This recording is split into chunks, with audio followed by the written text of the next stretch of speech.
네, 오늘 시그널픽은 이준석 개혁신당 의원과 함께하겠습니다. 어서 오세요. 네, 안녕하세요. 예, 부정선거 얘기를 하다가 신지호 전 의원이 나가셨는데 네. 잠시 뒤에 좀 얘기해보기로 하고요. 탄핵 심판 얘기부터 좀 해보겠습니다.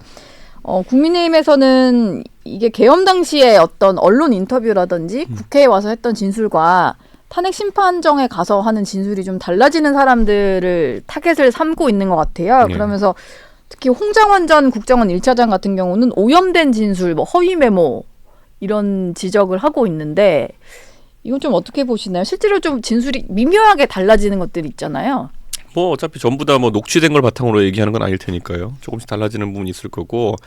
근데 이게 뭐 왜 여기에 다들 꽂혔는지 모르겠지만은 네. 결과에는 큰 지장은 없습니다. 뭐 진술이 조금 달라졌다, 아니면 메모가 본인 작성이 아니었다, 이런 게 크게 결과에 미칠 영향은 지금 없을까요? 얘기하는 게 내란으로 몰기 위해 가지고 홍장원 등이 무슨 뭐 박선원 의원의 눈치를 보면서 뭐 이렇게 한 거 아니냐 뭐 이런 의혹을 제기하는데요. 아니 이 모든 것은 윤석열 대통령이 본인이 나와가지고 카메라 앞에서 계엄을 선포하면서 생긴 일이거든요. 예. 그리고 그 계엄 선포할 때 포고령 자체가 상태가 안 좋았고 그렇기 때문에 거기에 파생됐는데 그것만으로도 이미 사실 탄핵되고 남는 상황이거든요. 네. 그러니까 여기에 대해서 뭐 꼬리 잡고 아무리 흔들어봤자 제 생각엔 크게 바뀌는 건 없다 이런 생각입니다. 예. 근데 국민의힘이나 뭐 대통령 변호인단 쪽에서는 이런 이유로 대통령 구속 취소를 해야 된다, 이런 주장들을 좀 펴고 있잖아요. 그리고 이번 주 안에 이게 결론은 좀 날 예정인 것 같은데 구속까지 좀 취소하고 대통령 방어권을 좀 보장해야 된다, 이런 논리는 좀 어떻게 보고 대통령이 계세요? 지금 상태에 있는 방어권도 제대로 활용하지 못하는 것 같거든요. 그때 뭐 이게 풀려난다고 해가지고 방어권이 더 늘어날 것이냐 아니면 선동력이 증가할 것이냐 해서 후자라 보는 사람이 많을 것 같거든요. 예. 저는 그게 대통령이 오히려 전술을 좀 잘못 가져간 게 아닌가. 대통령이 지금 굉장히 차분하게 임하고 있고 대통령이 딱 봤을 때 대통령이 조리 있게 말을 하네. 그러면 좀 더 시간이 방어권이 보장되면은 네. 오히려 실체적인 진실을 더 접근할 수 있겠다라는 인식이 예. 국민들한테 있으면은 그렇게 할 수도 있겠죠. 지금 와가지고 그냥 아무 말이나 하고 있잖아요. 그러니까 아무 말을 더 열심히 하기 위한 방어권 보장한다는 거는 사실 취지에 맞지 않고 오히려 대통령의 선동력만 배가 될 거거든요. 그러니까 저는 그거는 대통령을 위해서도 좋지 않을 것 같다. 방어 논리를 쌓고 있다기보다는 그냥 본인을 좀 지지하는, 최근에 좀 탄핵 반대 여론에 조금 이제 결집을 하는 것 같으니까 그들을 좀 선동하는 데 더 집중할 것이다. 그렇죠. 예. 저는 지금 이미 대통령이 거의 자백성 발언도 많았고요. 네. 저는 문제를 좀 심각하게 보지 못하는 것 같은데 이미 탄핵 심판은 굉장히 대통령에 불리한 방향하고 있다고 생각합니다. 그래도 본인이 일단 직접 출석을 해서 여러 가지 얘기를 하는 바람에 대통령의 어떤 논리를 좀 듣게 되는 국민들이 생긴 거는 사실이잖아요. 그러니까 이게 뭐 부정선거 믿고 이런 분들이야 저런 말 하는 게 뭐 들릴지 모르겠지만은 예. 애초에 계엄 사유가 부정선거인 것이 더 확실해졌잖아요, 이게 지금. 예. 그러면은 사람들이 봤을 때는 아니 뭐 시작 자체가 독수독과라고 부정선거라는 망상에 시작한 거를 그 뒤에 아무리 빌드업을 해봤자 그다음에 시작 자체가 좀 공감을 황당한 받지 거죠. 못할 것이다. 예. 근데 일부에서는 뭐 부정선거 이런 거 좀 다 떠나서 일단 헌법재판소의 어떤 탄핵 심판 진행 절차에 대해 좀 문제를 삼는 사람들이 좀 있는 것 같은데, 이를테면 이제 다른 뭐 헌덕수 권한대행 총리를 이제 탄핵하는 데서 의결 정족수 문제는 아직까지도 결론을 내지 못한 상태이고 대통령 탄핵 심판은 엄청나게 좀 빠른 속도로 좀 진행이 되잖아요. 그래서 이게 너무 헌재가 편향적이다 보니까 이걸 못 믿겠다라는 지적도 좀 나오는 것 같아요. 우선 첫째로는 오히려 이거 찾아보시면요. 제일 처음에 얘기한 게 저예요. 예.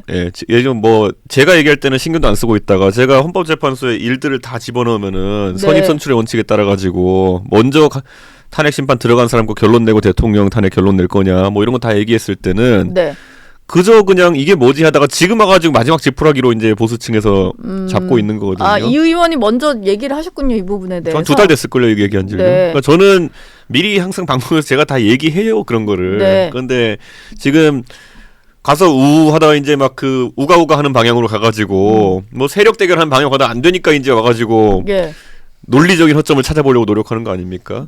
저는 차라리 처음부터 이렇게 차분한 접근을 했으면 모르겠는데 오만 선동가적인 접근을 다 해놓은 다음에 지금 와가지고 안 되니까 뭐 법원까지 때려보시고 와서 안 되니까 이런 절차적인 문제가 있지 않아? 이런 건 좀 약간 의외인 거죠. 처음에 오히려 저는 제가 2달 전에 얘기한 것처럼 선입선출이 맞느냐를 갖고 싸웠으면 선입선출이란 게 뭐냐면요. 예를 들어 이진숙 탄핵 앞에 뭐 검사 탄핵 이런 게 다 있잖아요. 네, 예. 그러면은 아무리 대통령이 중요하다 하더라도 이 사람들도 사람인데 네. 이 사람들은 빨리 심판을 끝내줘야지 이 그 헌재 그 본인들의 그 직위에서 예. 그 일할 수 있지 않겠느냐 이런 논리로 갔으면요. 뭐가 부각되냐면은 민주당이 뭐 20몇 명 탄핵했다 이런 거 이게 네. 과한 거 아니냐. 사실 자기들은 대통령 탄핵이 될 줄 모르고 앞에다 탄핵한 거겠지만은 네. 그것 때문에 오히려 이게 이런 식으로 문제를 불각시켜 나가는 게 전술이었으면 모르는데 선입선출 찾아보시면 제가 제일 먼저 얘기했어요. 예. 선입선출부터 정리를 하고 가야 된다. 이게 이 의원의 생각이셨군요. 아니요. 그때 그런 논리 차라리 대라라고 제가 차라리 얘기했었는데 차라리 대라. 뭐 다 필요 없고 우리 그냥 우가우가 하러 갈래 해가지고 이제 한 거죠. 그래놓고 지금 와서 뭘 선입선출 따집니까? 이준석 의원 보시기에는 최근에 뭐 헌법재판소 재판관들의 편향성 얘기도 하고 절차가 너무 좀 대통령 탄핵 심판에만 유독 좀 빨리 진행된다 이런 지적에 대해서 좀 그거에 대해서는 공감을 하시나요?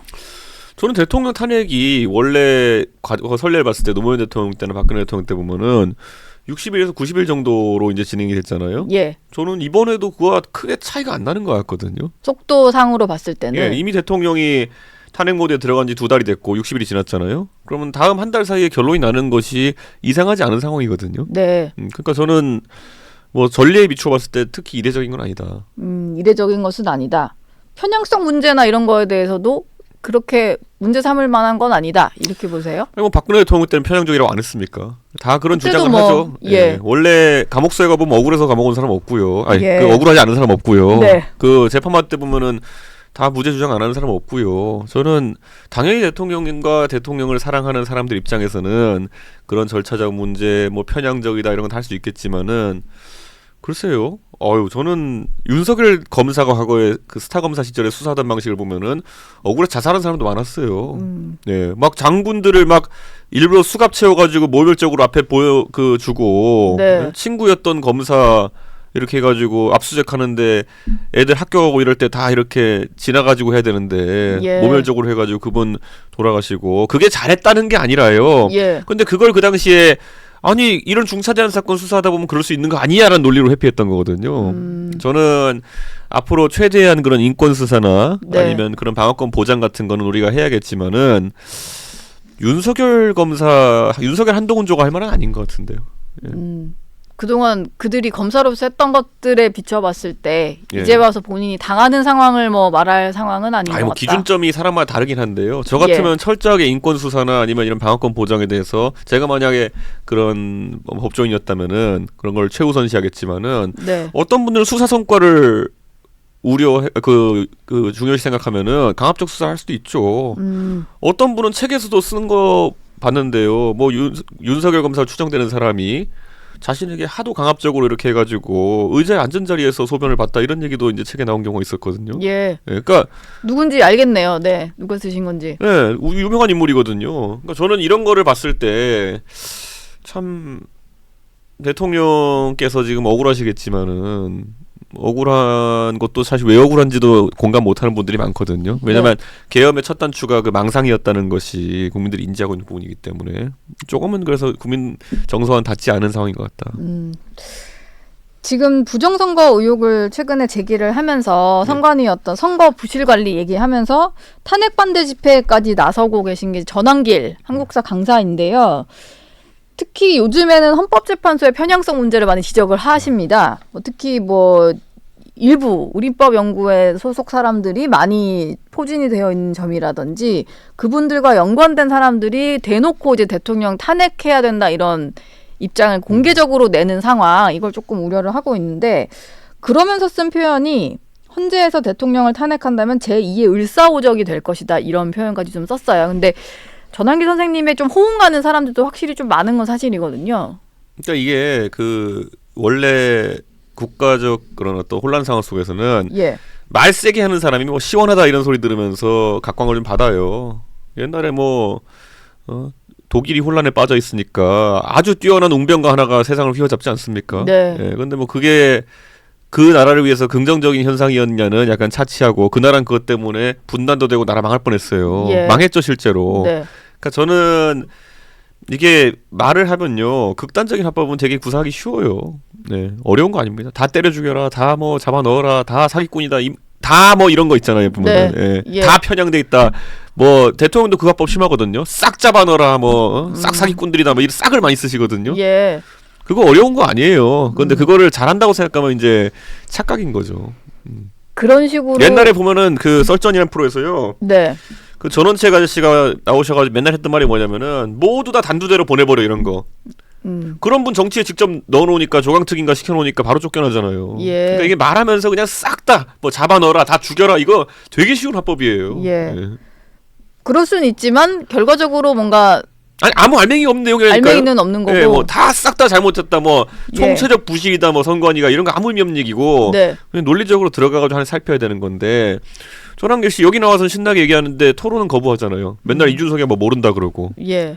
선거를 제가 많이 치러봤습니까? 전환기 씨가 많이 치러봤습니까? 뭘 모른다고는 하시던데. 이준석 의원이 뭘 몰라서 그렇다. 자긴 유튜브 보고 그냥 선거에 대해 피상적으로 아는 거고, 저는 제가 선거를 대선과 지선도 지휘해보고 재선거도 4번 가까이 뛰어보고 전당대도 뛰어보고 제가 안 뛰어본 선거가 어디 있습니까? 예. 근데 여기다 대놓고 지금 이제 본인은 유튜버에서 누가 그냥 종이 흔들고 이런 거 보면서 이준석이 뭐 몰라서 그런다. 네. 그러면 그냥 제 입장에 웃어주는 거지. 이게 뭐 토론 회피밖에 더 되겠습니까 지금? 저는 뭐 중립적인 입장입니다만 이준석 의원이 나오셨으니까 좀 아까 신지호 의원께도 여쭤봤던 거 좀 비슷하게 여쭤보면 이게 선관위가 해명을 계속 조목조목 반박을 내놓고도 있고 네. 대법원에서 나왔던 판결도 보면은 부정선거 없었다. 부정선거로 볼 만한 증거가 없다. 이런 거잖아요. 네. 그리고 증거를 내라고 했을 때 부정선거 주장하시는 분들에게서 새로운 증거가 나온 건 딱히 없는 것 같고 네. 근데 하나 좀 그런 부분이 있는 것 같아요. 국정원이 2023년에 국정원 모의 해킹할 때 선관위가 거기서 뚫렸다는 거잖아요. 안 뚫렸어요. 근데 선관위가 설명은 그렇게 하잖아요. 자체 보안 시스템 일부 적용을 안 한 상태였는데. 네, 안 뚫려가지고 그러니까 이런 예. 거예요. 우리 집에 예를 들어 3중문을 뚫어야 집에 들어갈 수 있는데 국정원이 아무리 뚫어도 안 뚫리는 거예요. 그래가지고 그럼 안에 있는 거 왜냐 첫 단계 문이 안 뚫리면은 예. 두 번째 셋째 문 점검할 수가 없잖아요. 그죠. 그럼 첫째 문 우선 열어주고 두 번째 거 점검하는 거예요. 아 그러면 선관위의 설명은 자체 보안 시스템을 일부 적용하지 않은 상태에서 이루어진 모의 해킹이었다라는 게 하나 정도는 열어주고 그 다음을 이제 진행할 수 있게 네, 뭔가 그렇죠. 해주는 그 안에 그런 왜냐면 거였어요. 1, 2, 3단계 문이 있으면 대문이 있고 그다음에 집문이 있고 방문이 있으면요. 방문을 검증하려면 대문을 우선 열어야 되잖아요. 근데 대문부터 못 연 거예요. 예. 네, 그러니까 대문 열어줄 테니까 그러면 안에 집문을 검증해봐라. 그런데 집문 못 뚫으니까 그럼 집문도 열어줄게. 그럼 방문을 검증해봐라. 그런데 이런 거에서 거기다가 그 서버의 소스 코드나 이런 것들 아니면 그 설계도 이런 것들까지도 제공한 거예요. 예. 그래서 여기서 한번 점검해봐라 했는데 여기 이런 게 있을 수 있겠다 정도의 결함을 지적한 건데 이거 자체가 가정이 우리 집 3개 문이 다 뚫린 상황을 가정하고 이제 보는 거기 때문에 아 그러면은 이게 뭔가 국정원에서 설명한 것처럼 모의 해킹했더니 선관위가 뚫렸었다라는 것은 조금 실제와는 아니죠. 다른 설명이다. 그리고 여기서 많은 분들이 착각하는 게요. 선관위 서버를 해킹해서 얻는 실익이 없습니다. 해커가. 예. 이게 자꾸 서버를 검증해라 그러는데요. 표는 개표소에서 여는 거고 서버에는 결과만 전송되는 겁니다. 그리고 개표소에서 어떻게 되냐면 개표하고 나면요. 그 각 당에서 온 참관인들이 보는 하에서 그 투표 결과지를 그 선관위 관계자가 체육관 같은 데 개표하는 데서 부릅니다. 네. 이준석 뭐 동탄 팔동 투표소 본투표 뭐 1450표. 그러면 이걸 다 들어요. 옆에 예. 참관인들이. 그럼 실물이랑 숫자 다르면은 난리 나죠. 그리고 이 1450표로 한 거를 이제 본부에 전송해가지고 웹사이트에 띄우는 겁니다. 네. 근데 여기에 1450표가 뜨지 않고 다른 표가 떴는데 여기서 마이크로 1450표 불렀다?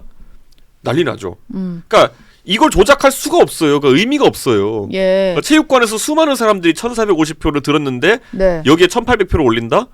그럼 바로 난리 나죠. 후보가 미쳤다고 그걸 가만히 놔둡니까? 그러면 개표 과정은 그렇다 치고 또 한 가지 부정선거 얘기하시는 분들 중에 이 6단어 되게 많이 얘기하시는데 형상기억종이라는 얘기를 많이 해요. 선관위가 떳떳하면 그럼 종이 갖고 나와서 구겼다가 펴지는 거를 시연해봐라 뭐 이런 얘기를 하거든요. 그거 했어요. 그걸 했어요? 선관위가? 네. 선관위가 그걸 한 게 아니라 이렇게 했어요. 민경욱 의원 측에서 예. 접혔다 편 종이가 없어가지고 뭐 신권 다발 투표용지다 그래가지고 빳빳한 게 나왔다. 빳빳한 투표용지 그거잖아요. 예. 그걸 해서 이렇게 보여줬더니만은 그 민경욱 의원 측에서 감정인을 선택했어요. 네. 그러니까 민경욱 의원이 감정인을 선택해가지고 충북대학교 교수님인데 이걸 가가지고 검증하신 다음에 이렇게 보고서를 냈어요. 현미경으로 들여다봤더니 접혔다 펴진 자국이 있다. 현미용 뭐 그 정도로 특수용지가 사용이 이 돼요? 특수용지가 다른 게 뭐냐면요. 애초에 선관위가 그 대한민국 제지회사 두 곳에 입찰을 시킵니다. 네. 그래서 이게 한솔제지하고 무림제지거든요. 여기에서 뭘 하면 접지성이 좋은 용지를 달라 이렇게 돼 있어요. 예. 접지성이 뭐냐면 접었다 폈다 했을 때 이게 잘 펴지는 종이에요. 네. 그게 왜 그러냐면은 그 개표지 분류기 보면은 이렇게 탁탁탁탁탁 들어가잖아요. 네. 이게 종이가 잘 안 펴지는 종이면 걸려요. 아. 그렇기 때문에 애초에 발주할 때 접지성이 좋은 종이를 내라. 그래서 이게 원상 회복 기능인 종이다라고 이제 얘기하는 건데 형상 기억 종이란 말을 쓴 적이 없어요.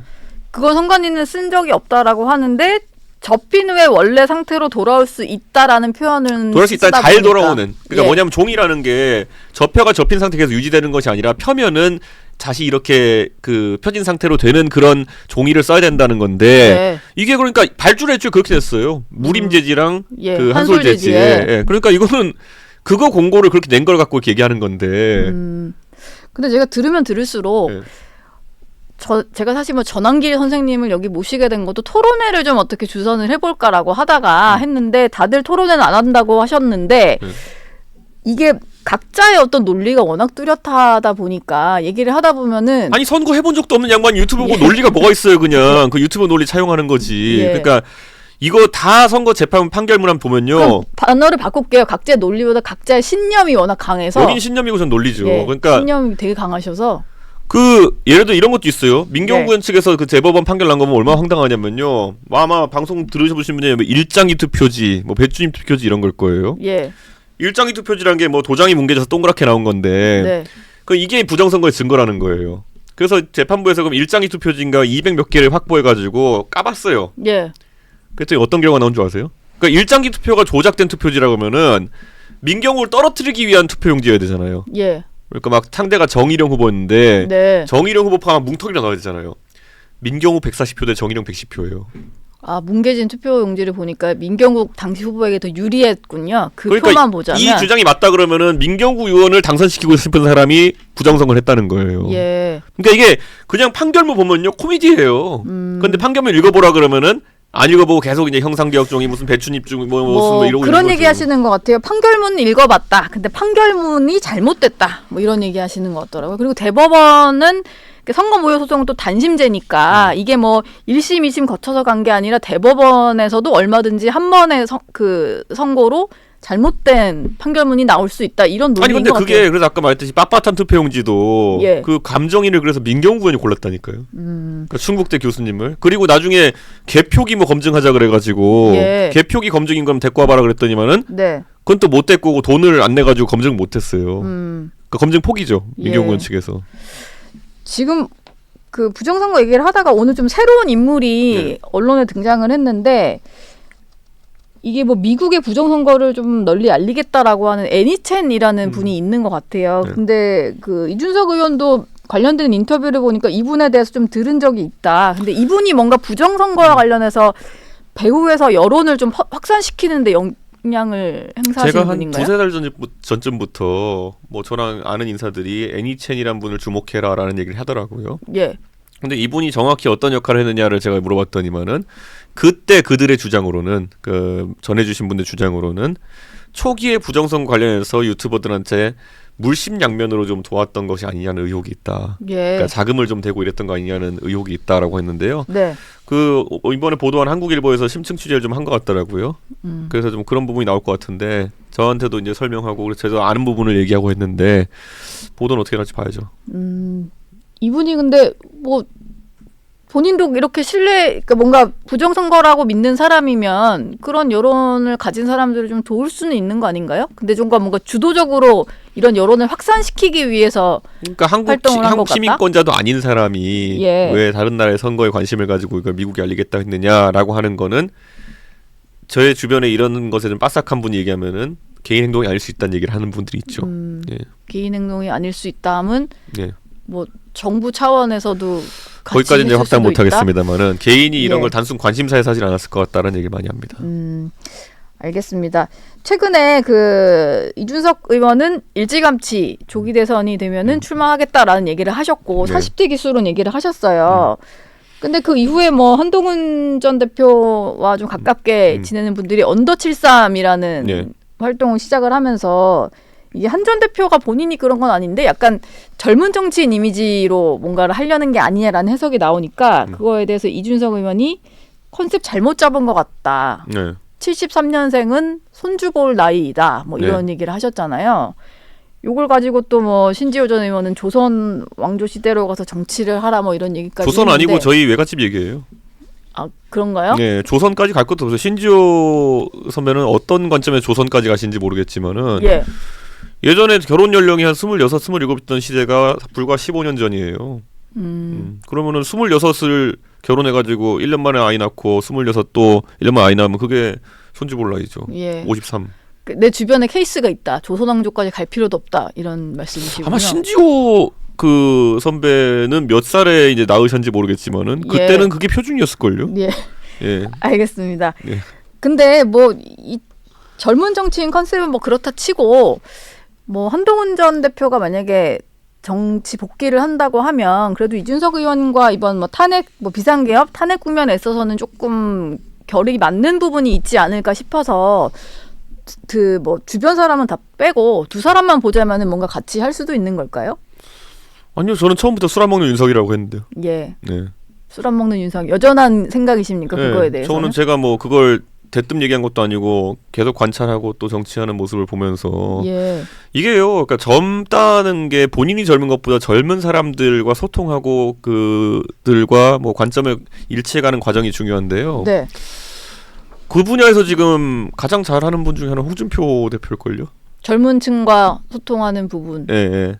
뭐 말 돌려서 안 하고 예. 이렇게 하고 그리고 뭐 홍준표 대표가 뭐 젊은 척하는 거 봤습니까? 젊은 척은 안 하시죠. 뭐 눈썹 문신한 것 빼고 외모에 신경 쓰는 분 본 적 있습니까? 예. 눈썹 문신도 벌써 10년 넘었던 거고. 네. 그러니까 뭐 그런 거예요. 그러니까 그 젊은 세대가 보면은 뭐 이렇게 외모에 신경 쓰고 그다음에 무슨 뭐 그냥 젊은 척하면은 지지해준다 이런 거 아니거든요. 예.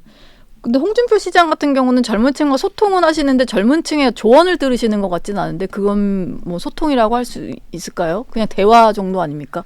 글쎄요. 저는 홍준표 시장이 이슈에 대해서 누가 물어보면 답변을 꼭 해야 소통이 아니라 생각합니다. 예. 그들이 그 시기에 뭘 원하는지를 본인이 이제 나이 60대 후반인데 잘 들어가면서 참모듬 들어가면서 뭔가 아이디어를 내고 이러면은 그걸 젊은 세대 소통이라 받아들이는 거겠죠. 알겠습니다. 개혁신당 내부 얘기도 좀 여쭤볼게요. 이게 뭐 벌어진 상황인데 뭐 아예 얘기를 안 할 수가 없으니까 주말 동안 일단 허은하 전 대표와 관련해서 법원상에서는 정리가 된 것 같습니다만 허은하 대표도 계속 인터뷰를 하는 상황이고 이준석 의원이 말한 대로 뭔가 정리를 좀 하고 초심으로 돌아가서 이제 뭐 당이 정비가 돼야 될 텐데 그런 상황이 빨리 될 것 같지는 않거든요. 아니요, 정비 끝났어요. 사실 이게 벌써 당 내에서 지금 92%에 달하는 당원들이 그 한쪽 손을 드러낸 상황이고 예. 그리고 솔직히 당내 인사 중에 허은하 전 대표가 급조했던 사실 네. 기자들도 저분 누구예요? 계속 물어볼 만한 그런 급조했던 그 이제는 임명 무효된 당직자들이 예. 있다고 할 뿐이지만 저는 그분들 알지도 못해요. 그러니까 개혁신당에 그분들이 뭐 사무총장이니 개혁신당의 무슨 정책위장이니 이렇게 참칭하시고 한 1, 2주 동안 계셨는데 예. 저 개인적으로 제가 개혁신당에서 모르는 분들이 그런 주요 당직에 맡는 상황 자체가 네. 되게 이례적이거든요. 예. 그러니까 저는 그러니까 한 번도 그러니까 저희는 분열된 적이 없어요. 예. 그러면은 분열됐다는 거는 허은하 대표의 그냥 일방 주장인 겁니까? 지금 봤을 때 누가 지금 그러면 허은하 전 대표와 함께 결을 같이 해가지고 이렇게 지금 말을 하겠습니까? 예. 네. 허은하 전 대표가 전 대표라고 하는 게 맞는지 모르겠어요. 약간 다툼이 있으니까 그냥 허은하 대표라고 아니 하겠습니다. 법원이 판단인데 법원을 안 믿으면 이제 그거 부정충이 되나요? 예, 또 그렇죠. 예. 어쨌든 뭐 저도 대표님 하니까 전직 대표든 예. 현직 대표든 하는데 허은하 대표가 그 본인의 SNS에 이준석 의원을 향해서 뭐 개가천선을 해야 된다라거나 감탄고토의 정치인이다 뭐 이런 표현들을 좀 많이 썼어요. 네. 그거에 대해서 좀 어떤 말을 해주고 싶으세요? 본인이 이제 겪는 걸 보면 이게 다 예전에 이준석 대표가 국민의힘 내에서 당했던 일인데 전혀 이건 다르죠. 본인이 겪는다. 전혀 다르죠. 저는 제가 예를 들어 저한테 국민의힘에서 당원 소환 투표로 뭐 90%의 당원들이 나가라 그랬으면 나갔겠죠. 예. 저는 이제 지금 와서는 다 무혐의가 된 뭐 성상납건이라는 걸 만들어가지고 네. 윤리를 조천했기 때문에 거기서 투쟁했던 거지. 만약 92% 당원이 저한테 야 너 안 되겠다 그랬으면은 제 성격상 제가 무슨 뭐 통장 들고 도망가고 이렇게 하겠습니까? 지금 통장 들고 도망간 거는 맞는 상황인가요? 도장과 통장? 반환은 안 한 건 맞는 것 같습니다. 사실 예. 통장이라는 게 뭐 실물보다도 OTP나 아니면은 비밀번호 이런 것들이 되게 중요한데 네, 그런 것들을 지금 당 총무국에 반환하지 않고 있는 상황이니까요. 지금 근데 이게 법적으로 정리는 됐다고 합니다만 허은하 대표나 그 주변에서는 계속해서 뭔가 언론 인터뷰를 통해서라든지 뭘 알리려고 할 테고 그러다 보면은 이준석 의원의 어떤 대선 준비 과정에 있어서는 이게 계속 좀 흠집이 나는 일이 되지 않을까 싶어요. 그래서 이게 그냥 뭐 다 정리됐습니다 할 게 아니라 이거 좀 어떻게 좀 풀긴 풀어야 될 것 같은데 어떻게 좀 대처를 하실 생각인가요 앞으로? 그건 뭐 이재명 대표가 뭐 예를 들어 유동규 씨와의 관계를 풀 수 있느냐 뭐 이런 거와 비슷한 거죠. 예. 근데 뭐 유동규 씨는 실체적으로 뭘 알고 좀 이렇게 얘기하는 거지만은 허은하 대표는 지금 그 이준석의 상황 정치에 대해서 혹시 구체적인 정황을 들으신 게 있나요? 뭐 구체적인 건 제가 허은하 대표에 여쭤보질 않아가지고 아니 말한 게 있으면 뭐 기사라도 되고 알았을 텐데. 예. 그러니까 상황 정치 그다음에 이 디테일이 안 따라오잖아요. 왜냐면 상황 정치 안 했기 때문이겠죠. 그러니까 저는 이런 게 예. 그러니까 뭐 헤드라인은 크게 잡고 하루 정도는 갈 수 있겠지만은 내용이 안 따라오는 거거든요. 크게 어떤 단어는 던지는데 뒷받침할 만한 아니, 내 컨텐츠가 채워지지 내 않는. 느낌적 느낌으로 너는 상황이었어 뭐 이런 거잖아요. 예. 근데 또 역설적으로 상황이면 말을 들어야지. 근데 네. 말 안 들었잖아요. 그러니까 결국에는 상황 정치 아닌 거죠. 네. 이재명 대표와 유동규 씨의 어떤 관계를 좀 비유를 해주셨습니다. 마지막 질문 하나 드릴게요. 오늘 국회에서 이재명 대표의 교섭단체 대표 연설이 예정이 되어 있는데 사전에 좀 오늘 할 얘기가 공개가 된 게 하나 있어요. 뭐 아마 들어갈 가능성이 커 보입니다. 국회의원 국민소환제 제안을 검토 중이라고 해요. 네. 이게 뭐 개혁신당에서 당원 소환을 하신 거고 국회의원 국민소환제 제안에 대해서는 좀 동의를 하시나요? 뭐 할 수는 있겠지만 아마 민주당 의원들 중에서 거기에 또 동의하는 게 다수일지는 지켜봐야겠죠. 예. 그 국민소환제라는 게 발동하기 시작하면은 예를 들어서 이재명 대표가 그러니까 양당은 다 발동시킬 수 있을 거거든요. 예. 그러니까 뭐 양당이 예를 들어서 요건을 어떻게 잡냐의 문제지만은 한 20% 이상의 주민이 발의하고 뭐 과반의 찬성으로 된다. 그러면은 그게 상대적으로 고령층이 많은 국민의힘 쪽이 유리하거든요. 네. 그러니까 20% 발의는 어떻게든 채우고 그다음에 투표하러 가자 했을 때 평일날 하면은 고령층이 많이 투표해가지고 50% 넘길 수 있거든요. 예. 그러면 개양은 바로 걸릴 것 같은데요?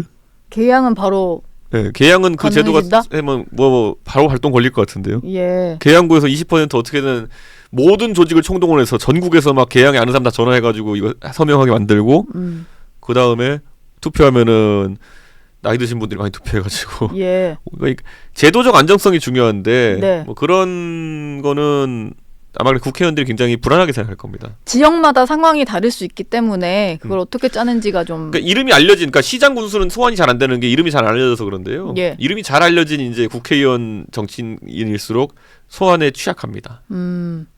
그리고 그게 그냥 인기 투표처럼 될 수가 있겠네요. 뭔가 정말로 중요한 어떤 이슈가 있는데 쳐도 호감 비호감 뭐 이런 느낌으로. 주민 소환제 같은 경우에도 뭐 임기 초에 6개월 동안은 못 하게 돼 있고 예. 임기 말에 6개월은 또 못 하게 돼 있고 뭐 이런 제도적 장치가 있어가지고 뭐 해봄직한 제도라는 생각을 합니다. 이재명 대표가 최근에 뭐 이건 개혁 이슈로 던지는 것 같고 우클릭 행보도 좀 하고 있는데 그거에 대해서는 이준석 의원 어떻게 근데 평가하세요? 개혁적인 행보를 하려면 뭐 그런 거죠. 뭐 예를 들어 이재명 대표같이 별이 많은 분들은 예. 정치를 좀 못하게 한다든지 이런 게 좀 더 명시적이지. 왜냐면 이거는 지금 주민 소환 투표는 이제 그 아까 인기 투표적 성격이 있다고 하신 건데 네. 별이 많은 거는 그냥 법원의 판단이잖아요. 예. 그러니까 이게 좀 더 명확한 판단이 아닌가라는 생각을 하는데 정가 얘기하시는 거죠, 별. 예, 그리고 이 과거의 별도 많지만 진행 중인 별도 많잖아요. 예. 그러니까 이런 경우에는 좀 공직 출마에 대해서 제한을 건다든지 이런 것들도 가능할 것 같은 게 왜냐하면 지금 예를 들어 2심까지 유죄다. 그럼 높은 확률로 정말 높은 1심 유죄일 때 2심 유죄 확률이 높고 예. 2심 유죄일 때 거의 99% 대법원에서 유죄 나거든요. 예. 그러면은 예를 들어 1심 유죄인 사람을 아무리 주민들이 알고 뽑았다 하더라도 그거는 좀 위험한 상황 아닐까. 네, 그 지역의 정치를 위해 가지고. 예. 저는 이재명 대표가 솔직히 자기 희생적 모습을 보였을 때 가장 멋있어 보인다. 네. 네, 그런 얘기를 하고 싶습니다. 자기 희생적인 모습 그리고 자기와 연관된 거에 있어서 개혁을 하려는 모습 이게 좀 진정성이 있어 보이긴 하겠네요. 네, 그렇죠. 예. 네. 알겠습니다. 개혁신당 이준석 의원과는 여기서 인사 나누겠습니다. 고맙습니다. 예, 감사합니다.